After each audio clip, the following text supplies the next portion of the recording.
Si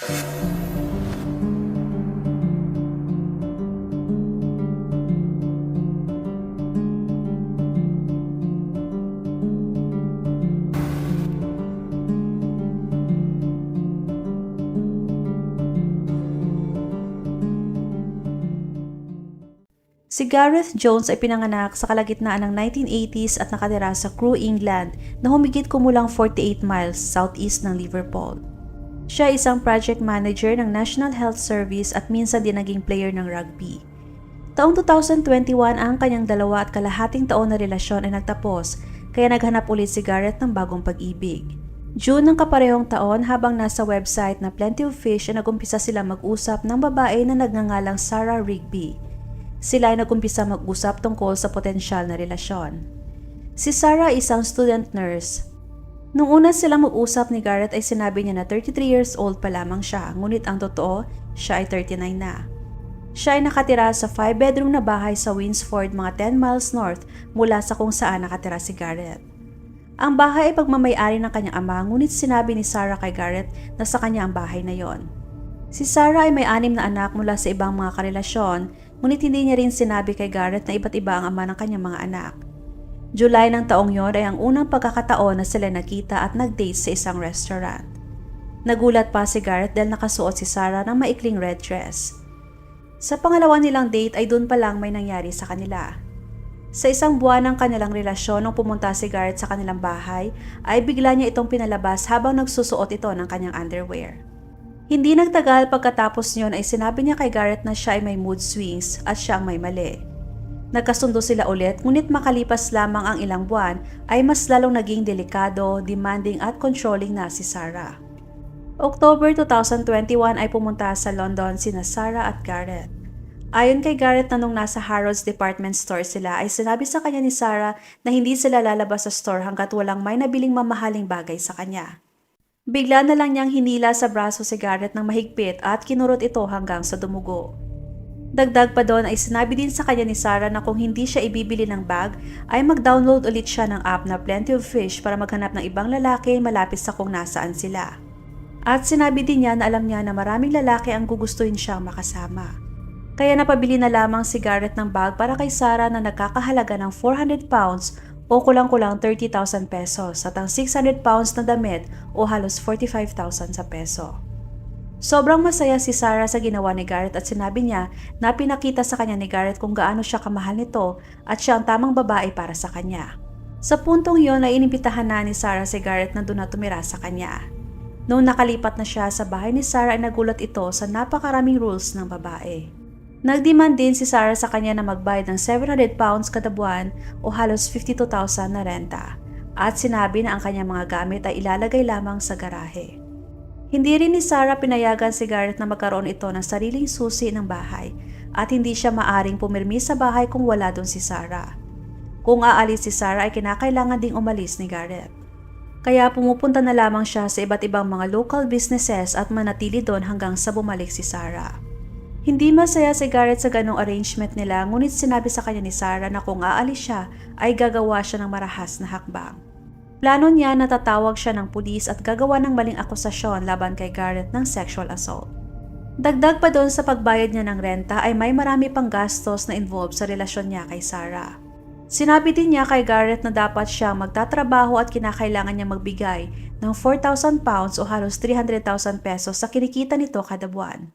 Sa kanyang pananaw ay responsibilidad ni Gareth na bayaran ang lahat ng kanyang gastusin at sa bahay. Sa isang punto ay nasa custody dispute pa si Sarah sa kanyang dating partner. Pinabayad pa niya si Gareth ng 3,000 pounds o halos 225,000 sa peso para kumuha ng expert witness at pinilit siyang magsampa ng maling witness statement na sumusuporta sa kanyang argumento para sa kustodiya. Hindi rin nagustuhan ni Sarah na tumaba si Gareth kaya gumawa siya ng maraming hakbang para pumayat ang nobyo. Pinilit niya si Gareth na kumain ng salad lamang at prutas para pumayat ito. Katunayan ay nabawasan na ng 25 kilos si Gareth ngunit hindi pa rin masaya si Sarah. Sinabi din niya na may bad breath si Gareth kaya pinwersa niya itong uminom ng mouthwash at laging gumamit ng toothpaste. Hindi rin siya masaya dahil manipis na ang buhok ni Gareth, kaya inirekomenda niya na magpa-hair transplant ito at magsuot ng sombrero pag sila'y nasa labas. Ayon kay Gareth ay tinatawag siya ni Sarah na tamad, pawisin, baliw, mabaho, kasuklam-suklam, mataba, pangit at isang balyena o aso. Minsan pa ay sinisipa niya si Gareth at kinakalmot. May isang pagkakataon pa na tinamaan niya si Gareth ng glass candle holder sa mukha na nag-iwan ng peklat sa kanyang ilong. Hindi rin niya pinapayagan si Gareth na gumamit ng banyo sa kanyang bahay. Kinakailangan pa niya na pumunta sa malapit na pub o library. Bago umalis ng bahay si Gareth ay kinakapkapan din siya ni Sarah na parang naghihinala siyang may kinukuha ito sa kanyang bahay. Pag nasa bahay naman si Gareth ay pakiramdam niya na wala siyang kalayaan dahil panay-check din ni Sarah sa kanyang cellphone at hindi siya hinahayaang makipag-usap sa iba maliban na lamang kung nandun siya. Kahit na lumalayo pa siya kay Sarah ay nagagawan pa din niya ng paraan para ma-check ang lahat ng kanyang mga ginagawa at makontrol ang bawat kilos niya. Ayon pa kay Gareth ay napakalakas din ng sex drive ni Sarah dahil humihingi siya ng 5 o 6 na beses sa isang araw. Kung hindi siya masaya sa performance ni Gareth ay pinapatulog niya ito sa sahig ng walang kumot at nakabukas ang bintana. May isang pagkakataon pa na sinabi niya kay Gareth na kung hindi siya mabubuntis sa buwan na yon ay maghahanap siya ng lalaking makakabuntis sa kanya at iiwanan niya si Gareth. Halos gusto na ni Gareth na makalabas sa relasyon niya kay Sarah. Katunayan ay si Gareth pa na sinisisi ni Sarah kung bakit ganoon ang kanyang naging ugali at pakikitungo sa nobyo at gusto pa niyang humingi ng tawad sa kanya si Gareth. Pinagbantaan pa niya si Gareth na ihahayag niya ang paghingi nito ng tawad sa mga pulis bilang patunay na may ginawa siyang mali. At kung makikipaghiwalay sa kanya si Gareth ay sisirain niya ang property nito at aakusahan na siya ay sinaktan. Noong March 2022 matapos ang 9 na buwan nilang relasyon ni Sarah sa wakas ay naging malaya si Gareth. Napagdesisyonan niyang tumawag sa Male Domestic Abuse Charity para humingi na ng tulong. Wala na siyang sapat na pera at hindi na niya kaya pang bumili ng sarili niyang bahay pero at least malayo na siya kay Sarah.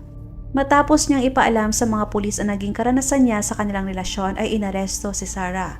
Ngunit binaliktad pa niya si Gareth. Sinabi niya na mapilit, controlling, manipulative at nananakit. Ngunit lumilitaw na ang mga pulis ay maaaring hindi maayos na nag-imbestiga sa mga sinabi ni Sarah dahil nagdesisyon sila na arestuhin si Gareth. Noong September 2022 ang kaso laban kay Gareth ay iniurong, samantalang natuloy naman ang pagkaso kay Sarah. Ang kanyang trial ay nagumpisa noong February 26, 2024. Nalaman ni Sarah na hindi lamang nag-testify si Gareth laban sa kanya, kundi pati na rin ang dalawang dati niyang naging karelasyon ay pumayag din na mag-testify. Noong February 28, 2 araw matapos magumpisa ang trial ay nag-plead guilty si Sarah sa pagiging controlling at mapilit na pag-uugali. At noong May 3, 2024, siya ay sinentensya ng 20 months na pagkakakulong, ngunit nasuspinde ang kanyang sentensya. Kinakailangan niyang lumahok sa 35 hours na rehabilitation at pinagbawalan siyang kontakin si Gareth sa loob ng 5 taon. Ang resulta ng kaso ay hindi naging katanggap-tanggap sa marami. Hindi man lang nakitaan ng pagsisisi si Sarah at syempre hindi siya nakulong. Sa huli ay nakahanap ulit ng panibagong boyfriend si Sarah at saka nabuntis.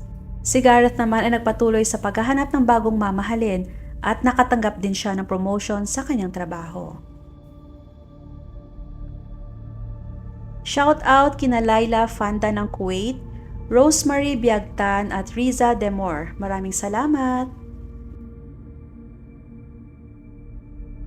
Huwag makatubiling ibahagi inyong mga saloobin at komento. And please huwag kalimutang mag-like and subscribe sa aking channel kung hindi mo pa nagagawa. Magkita-kita tayo ulit sa aking susunod na video. Maraming salamat!